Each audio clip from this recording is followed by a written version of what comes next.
Кога зборуваме за алткоин сезона, зборуваме за период кога алткоините имаат поголеми приноси од биткоин. Тоа е момент кога вниманието на пазарот се префрла од големите криптовалути кон помалите и поновите токени. Втор фактор е психологијата на инвеститорите. Откако биткоин веќе направил силен раст, многумина мислат дека е премногу скап и бараат поевтини опции. Ова создава прилив на капитал во алткоин.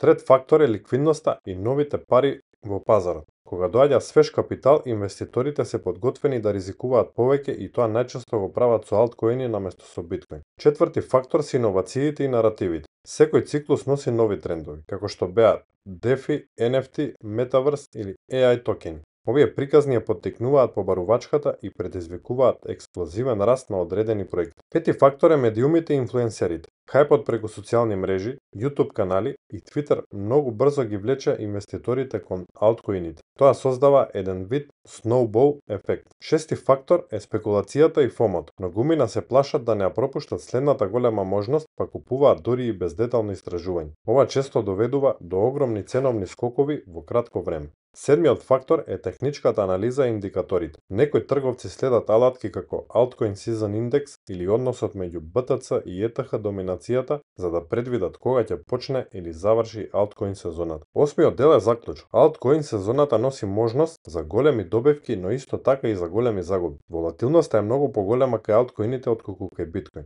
За инвеститорите тоа е можност, но и предупредување, бидејќи ризикот секогаш оди рака под рака со потенцијалната добивка.